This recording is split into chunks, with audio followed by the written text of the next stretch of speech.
Welcome to Guns, Optics, and Reloading. My name is Brian, and today we've got a really cool new toy from Bushnell. It is their Nitro 1800 rangefinder. I'm really excited about this. They sent this over so we can do an unboxing for them. So we're going to go ahead and just get into this box, and we're going to talk about this later on. But so right now we're just going to go ahead and open this up and take a look and see what's inside. All right, so here we go. I'm doing this one-handed just so you can see it, but so this is, look at a lot of this looks just like a lot of the new scope packaging, and so really kind of cool. Let's open this up. Okay, so we got the Nitro 1800 card. Looks like we got some instructions, some wrist strap, probably a neck strap, some other stuff. Cool bag. Let's go ahead and it's hard to do this one-handed when you're not looking at stuff. And let's go ahead and take a look at this. Wow. Okay, initial impression is off the bat. This thing is small and it is light. So you hunters are really going to like that. Check this out. Look at that. That is cool. Alright, so that's that. That's the quick unboxing, and as you can see, we have our guest Brandon Haywood, sponsored shooter by Bushnell, all around cool guy. I don't know about that much. Well, whatever. He's here to help me talk to you about the Nitro. He's had it for a couple days. He's got to play with it. As a matter of fact, after we unboxed it, we just went outside and played around with it a little bit because it's getting dark, and we wanted to see how well it was working, and I'm pretty impressed. It's pretty awesome. So, Brandon, go ahead and tell him a little bit about it. And this really started off as a hunting laser rangefinder with Bushnell.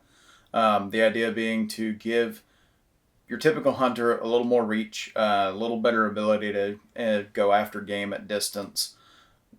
Keeping the rangefinder simple, building in applied ballistics. It does come out of the box with what's called applied ballistics ultralight. So yeah, you got the little reference card here. Look at that. So what you can do is you can actually tie this to a smartphone app on your Android or iPhone. Set up your profile on the laser rangefinder with your information on your rifle. And then from there on out, whenever you laze a target, it will actually show you in the display what your elevation and windage correction would be based on the rifle info and the weather info that you preloaded into the rangefinder. Out of the box, that works out to 875 yards. There are 2 software upgrades available, the first of which extends that range out to 750 and also adds support for spindrift, Coriolis, and sight height. Sight height's actually kind of important, but that's just me. Now, with the Bluetooth, doesn't this also, or can it also connect with a Kestrel? Yeah, and I'm getting to that. You're getting ahead of me a little bit. That's okay. I was getting excited. Yeah, the third level of the software available for this, and it's actually what came preloaded in mine, is the full Applied Ballistics Elite package. At that point, if you can get a laser return on it, it will give you data. The software is actually good at that point to 5,000 yards. So this rangefinder is not going to reach that far. It would be awesome if it did, but not quite. And even if you are able to get a return on a target and it's further out than what your current software package will do the solution for, it'll still give you the distance. It's not going to just sit there and look at you and go, no, I'm not doing that. It just won't give you the correction to dial up for that distance for your rifle. You can also use this with the Bushnell ballistics software. Range a target and it will actually feed that range into the ballistics app, and then you can run your ballistics from there.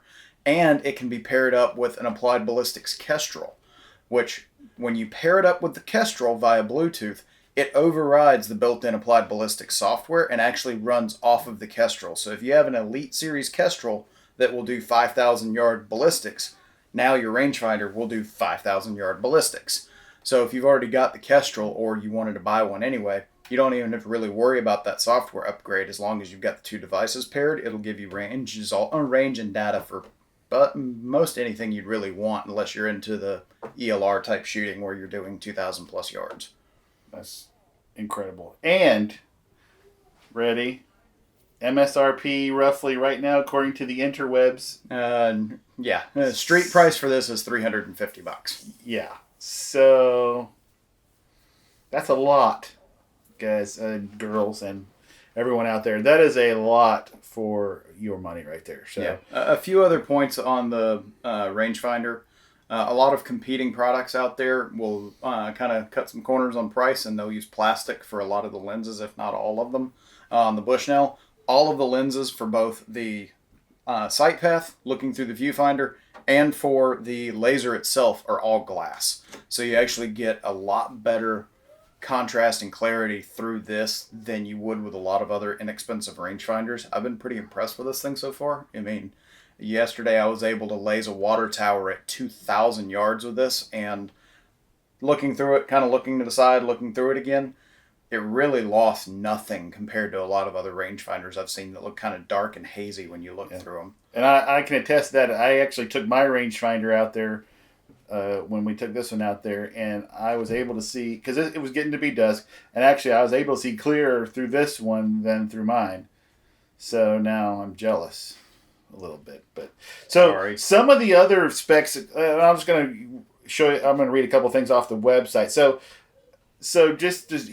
real world, we can see what this thing does. What they're saying on the website is that distance is 2,000 yards reflective, 1,200 yards to a tree, and 800 yards to a deer. But I think it probably, from what I can see, it probably does a little better than what they're saying. I wouldn't exactly call a water tower a reflective target. It's big, it's big, kind of shiny, but it's not exactly what I would call reflective. And especially at that distance. Yeah, especially because it's a curved body water tower, so it's not like you've got this nice big flat surface that you're hitting. Right. And I was pinging that at 2,005 yards, no problem.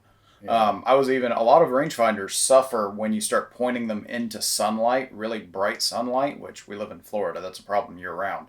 I was actually able to get hits with this yesterday out to somewhere in the range of 15 to 1,700 yards on things like channel markers in the water and buildings, looking almost directly into the sun. Like I was having to stand with my hand in front of my face and carefully aim this thing so I didn't look into the sun with it and mess my eyes up even worse than they are.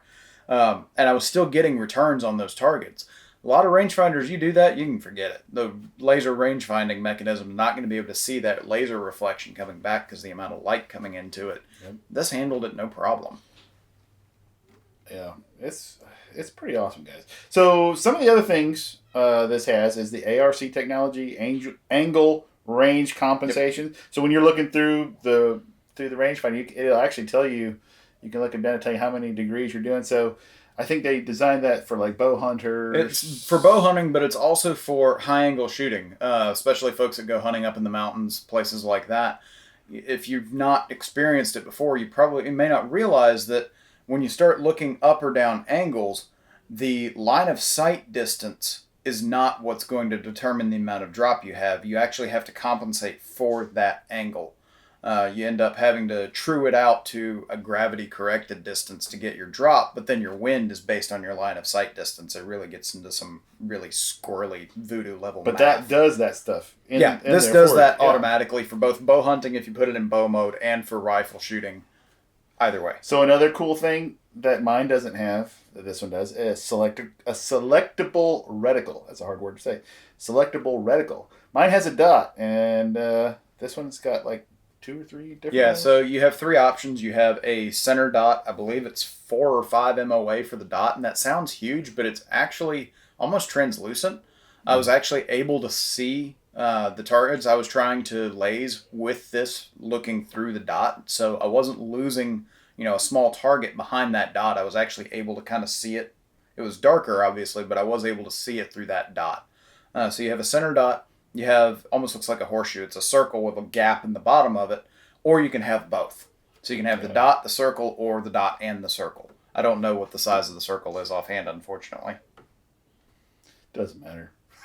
But it works quite well. So the nice thing with the circle is, of course, it draws the eye, makes it easier to find it, get it oriented quickly. The dot's a little smaller aiming point. I'm kind of partial to just the dot itself, But you have the option to turn that on and off and set it up the way you want. Yeah, and so also like their scopes, this has the exo barrier with the coating Yep. on all the lenses that repels water and oil, dust, and fog, and all that stuff. The other couple modes this has is the brush and bullseye mode, which when I was looking through it, I thought it was bullseye and elephant, but it's not elephant, it's brush. So It's two trees. yeah, so basically, the bullseye mode acquires the distances of small targets without inadvertently measuring background object distances, and the brush mode kind of ignores those foreground objects and Yeah, it shoots through the brushes. The simplest way to describe it is you're telling the rangefinder what your priority is. Do you want the priority to be the nearest target that it's picking up because it may pick up multiple returns, or do you want it to be the furthest target that it's picking up? Well, like for instance, and the reason why he showed me that mode was we were range finding a stop sign that was almost 200 yards away, and I literally was picking up branches of a bush, that was like about 100 yards in front of that, and so when we switched modes, it quit doing that. So yeah, it's very sensitive. But this also has a scan mode. Yep. The scan mode is basically having no mode enabled, and in scan mode, it will actually range 4 times a second, which until you actually sit and play with it, I kind of think, oh, okay, that's not that big of a deal. But yesterday I had it out, and I had 2 different buildings I was ranging. One was at about 700 yards, one was about 1,300 yards, and one was behind the other.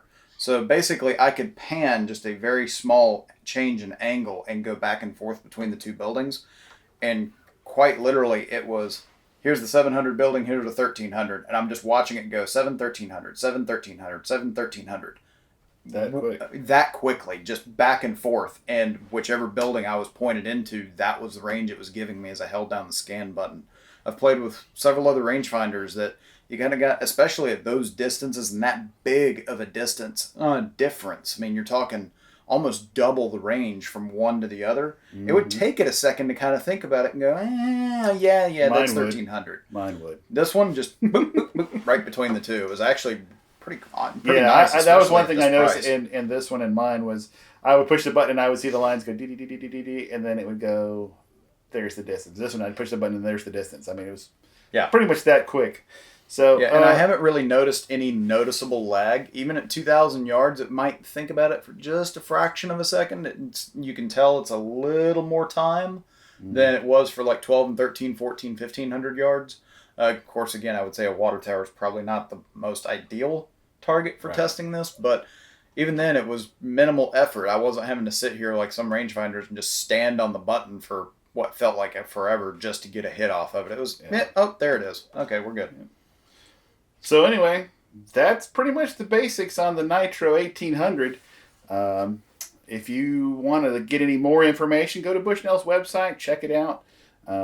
This is available now. Yeah, shipping now from Bushnell. They should be at distributors within the next week or 2. So if you're looking for a good rangefinder at a good price, definitely look up the Nitro 1800.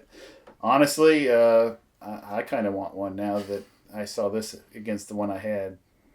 Anyway, sorry. That's okay. But anyway, so that's it for now. And stick around. We got some more videos coming out here real soon. Hey, if you like the channel, go ahead and give it a thumbs up. Subscribe. Click the notification button. That helps us out. And that also helps me get information to you quicker. So anyways, we appreciate that. But that's it. So thanks a lot. Have a great day. And we'll see you real soon.